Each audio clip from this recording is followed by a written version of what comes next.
Somebody asked me a question, a Muslim, devout Muslim, why am I not a Muslim anymore? Well, that's a very short question, but requires a long answer. But I will still try my best to make it as concise and precise as much as I can. First of all, I'm not here to accept that there is a God or gods. Conclusively, I'm not going to accept that, because I have kept that decision suspended unless and until someone can give me proof that God or gods exist. I'm not going to buy into the existence of God just simply because Quran or any religious scripture claims that there is God or gods. Quran says that there's only one God, but there's no reason to believe in that argument. Even if there are plenty of gods, those gods do not have to have fights amongst themselves, because the Quran and the Islamic scriptures all give a reasoning that if there were many gods, they would have problems over who to do what. But that's nonsense. If there are gods, the gods have to have higher moral understanding and discipline amongst themselves. So obviously there is no reason why if there is a God, there cannot be plenty of gods. But coming back, that I'm not sure if there is a God or creating force. I'm not sure. I'm not even sure whether conclusively I can say that this is not a simulated video game that we are living in. And I'm not sure about that. There are plenty of reasons to argue that probably it is a simulated game. And even if there's a simulator, I don't know. I have kept that decision suspended. That makes me a sort of an agnostic apatheist. That's who I am. Then, even if there is a God, that God cannot be Allah. Why not? Because there is no reason to believe that Quran came from the Creator. There is no reason whatsoever to believe in that. Why?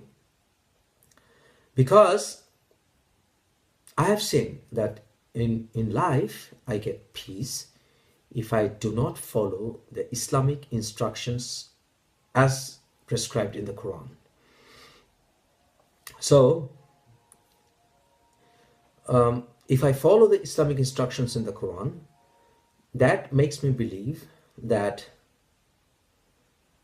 it wants my destruction, and the love or the cherishing or the nourishing and that I see of life in the world makes me believe that that will be quite self-contradictory for Allah to be, or the Creator to be such as in Quran, which is against the love in the nature that I see, which works. So Quranic Allah cannot be the Creator. That's the reasoning. That's not absolute logic. That's the reasoning that I rely on. The Creator can be all mental, schizophrenic being, but still, if there is, I'm not here to bow my head, to surrender my humanity to such a Creator. So I show him my middle finger, even if that God is Allah. Then it comes to whether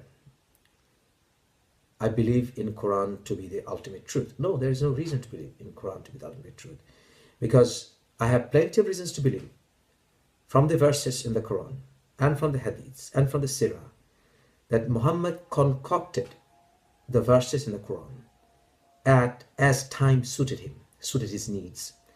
And there are plenty of examples. I have given that in several of my previous videos. So no reason to believe in that. Quran is barbaric. Hadith is barbaric. Muhammad is barbaric. I'm not here to surrender myself, because Islam means surrender. I'm not here to surrender myself to such a Creator and his Prophet and his instructions. Period. I'm not. That's why I'm not a Muslim. Muhammad, during his lifetime, never had peace. He never saw really peace, especially when he started his mission to preach Islam up to the time of his death. He was always living in warlike situations. So he cannot be a prophet who could have given instructions how to live life during peaceful times. He was, from his verses, from the Quran, from his instructions, from his life, I can see that he had a suspicious mind. He was hallucinating, and it is impossible for me, absurd for me to believe that he was really being visited by Archangel Gabriel. Probably he was hallucinating. Those are all illusions. And he was a liar, and I can claim that because I have reason to believe that his claims for miracles all were rubbish. Nobody witnessed them except his own claims that he divided the moon, he went on a journey in the Burak, which was in fact a concocted story from Artaviraj of Zoroastrianism. So there's no belief in his miracle. The Quran is not the ultimate miracle. There's no reason for me to believe the Quran is the ultimate miracle, because this is the only thing I can tell about Quran. It offers no central message. It is not a book of mercy. It is contradicting itself. It is unreadable because it is not in chronological order according to the time of revelation, and that was done purposefully.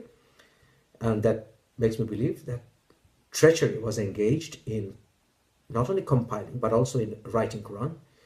There are several examples where Muhammad, in fact, listened to his companions, some of his companions, and changed the verses to suit the need. For example, even Surah 4 verse 95, the Sahih Bukhari confirms that it was replaced when he was saying that those who stay at home and those who go for war are not the same, or jihad are not the same. But again, a blind man said, I'm blind, what can I do? So that verse was in fact again repealed with a proviso that except those who were disabled and all.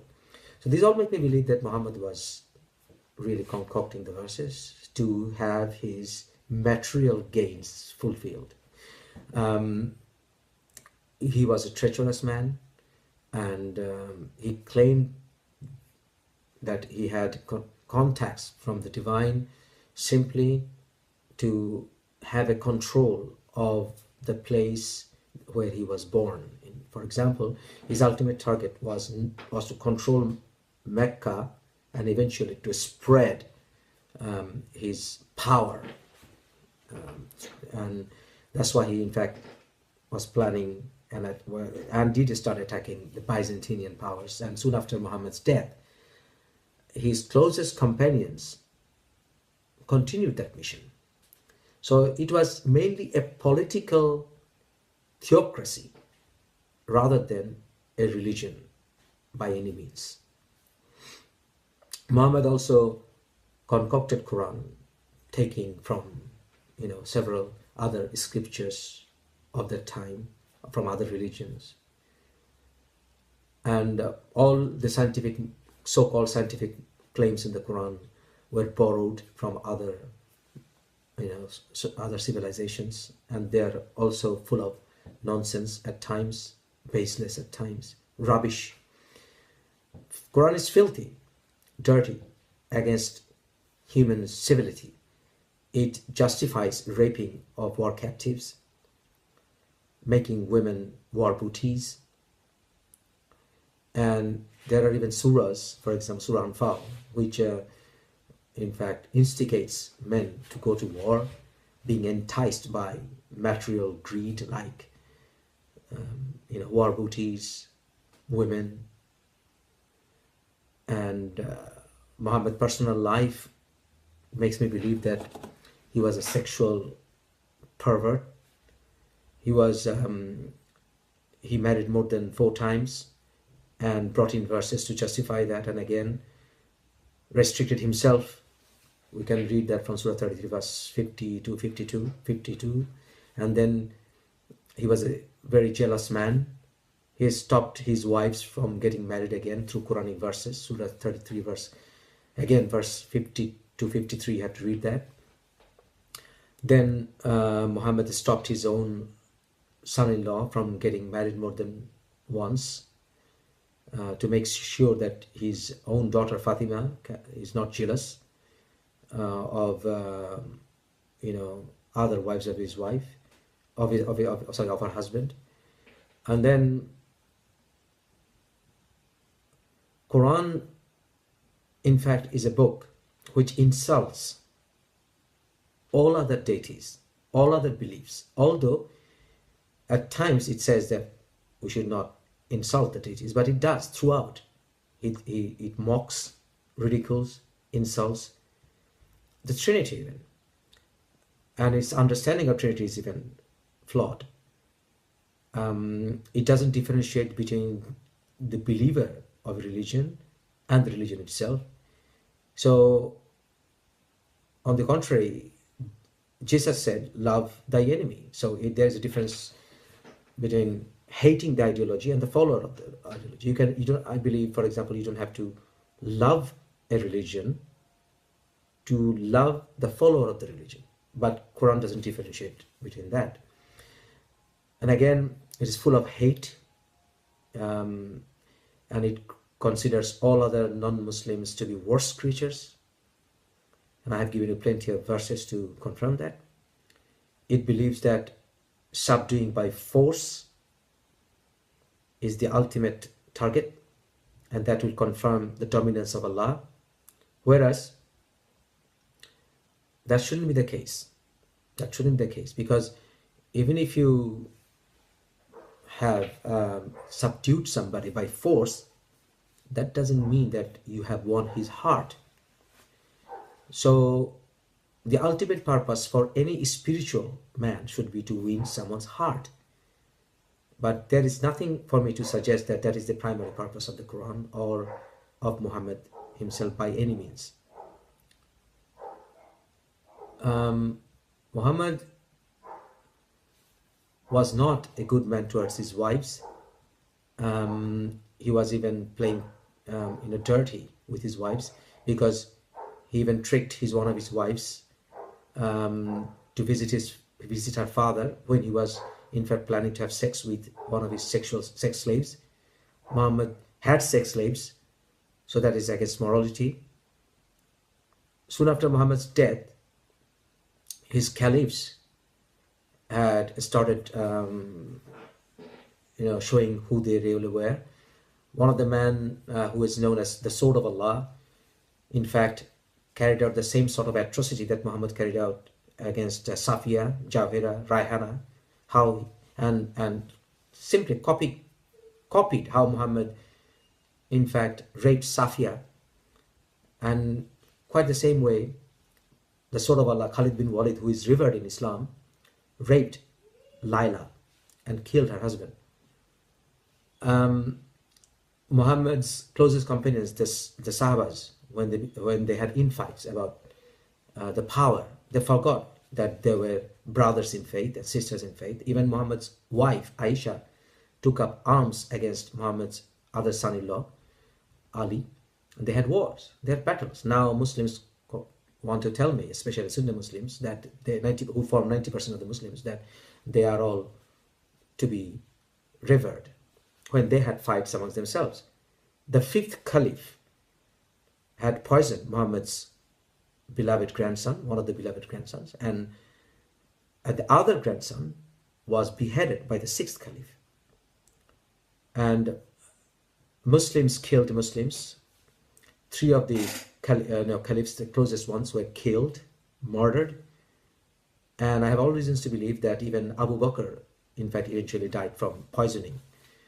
And then it carries on. Muhammad failed to pass the test, the challenge, when the Jewish woman poisoned him, because he said from the Sahih Hadith, I can read it, that he took up the challenge that he won't die after eating that poisonous meat, but he did. That means he failed. All his prayers didn't help him. And that makes you believe that he cannot be a prophet. And Muhammad claimed to be a man, an example of all times, where in fact he had sex with a 9-year-old girl, so he cannot be an example for all times. And Muslims constantly try to interpret hadiths in a new way so that that can be suited for the time. Whereas if something universal, it should be universally acceptable automatically all over the world, all times. For example, 2 plus 2 is 4 everywhere, all times. Whereas Muhammad's instructions cannot be examples for all times everywhere in the world. Islam is an Arabian fascist movement. The more Arab you become in your dress up, in your food diet, in your food habit, in your the way you talk, the way you recite, even the Quran in Arabic, everything makes me believe it's an Arabian fascist political movement, simply. So Islam cannot be a religion of truth. And again, in the modern times from now, and even if you go back to the history, you will see there are plenty of examples where Islam proved itself to be barbaric, but they were barbaric, but Islam never wanted to reform, and it says it shouldn't be reformed. The Quran says the Quran cannot be reformed, and it again claims that Allah is the one who is going to protect it. Then, what is the definition of protection? If the definition of protection is that Allah is going to save it from not being altered, then there's no possibility of reforming Quran, and we shouldn't even venture reforming Quran, and we should not be even venturing to put it in the right order, in the chronological order, because Allah didn't save it for 1400 years from being corrupted into, even from being chronologically set. So Quran could not be saved from the very moment it was compiled, because even the compilation was treacherous. So how come Quran says Allah is going to save it? And there are claims that if somebody can do it, bring a similar surah or Quran like that, why should I even venture to write a book like Quran, which is anti-Semite, barbaric, filthy, dirty? Why should I even venture to write a book like that? And what kind of challenge is that? Rather, I will ask the Muslims to prove that they can write a book like Shakespeare, Socrates, like people can come up in Islam. There was never a person like Socrates in Islam. There was never a person like dedicated like even Mother Teresa, although I have reservations about Mother Teresa, but still, they're not dedicated. There are not many dedicated. Even if there are few, to my understanding, there was never a single one who was totally dedicated for humanity in the service of Islam. No, not a single example. So, by being inspired by his or her religion, no. Islam had, killed, insulted, beheaded all its critics from its inception. Even Muhammad carried out atrocities against children, and even sent children to jihad. Even the killing of Abu Jahl, read about it. Then Islam is the only religion which orders, according to Prophet Muhammad's Sahih hadiths, that anybody who leaves Islam should be killed. Islam cannot be criticized. Allah cannot be questioned. Why? There is no freedom of women. Women are always considered like sex machines. Only purpose behind their creation is to follow their husbands, obey their husbands, produce kids, and consider themselves to be food for men. Why? There's no freedom for women at all. There's no freedom in Islam. Once you become a Muslim, you live the life of a soldier. Even the prayers, they're like soldiers, up together, down together, bow together, and in Islam claims that it doesn't have clergy system in it, but it does. That's the hypocrisy. It does. And Muslims do not criticize their own culprits. That proves that Islam is a cult, is a tribal cult. They stick together. And there's no freedom. Even if when you are being brought up, you are ordered to teach Islam when you are children. You are circumcised, so permanently you are disfigured to remind you that you were brought up in a Muslim family. Everything that nourishes your aesthetic mind are forbidden. Music is haram, painting is haram, a caricature of human being, haram. Dancing is haram. Poetry is often haram, if not Islamic. Why? Poets were killed.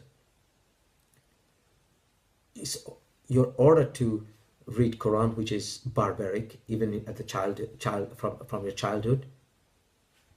You are instructed to insult those who are go against Islam to be bastards according to Quran, and you should even go against your own brothers and sisters and even father and mother if they go against Islam. Why? Why am I told that non-Muslims cannot be my friends? Why? So I can go on for days together to tell you why I'm not a Muslim. But I can tell you I'm not a Muslim because I am a human being. And my humanity tells me that Islam cannot be a true religion. All religions are bullshit. Even if they say they are not religions. For example, nowadays there is a saying that Hindus are trying to say that Hinduism is not religion.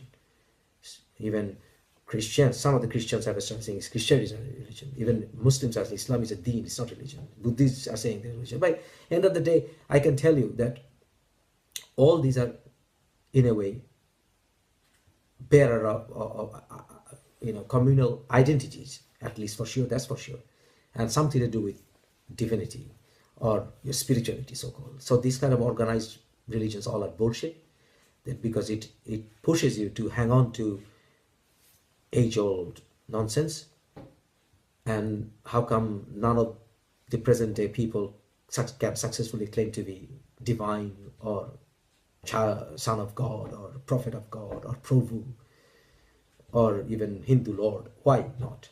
Because we are rational people, and rationality works, reason works. So-called miracles do not work. And that's why I am not a religious man.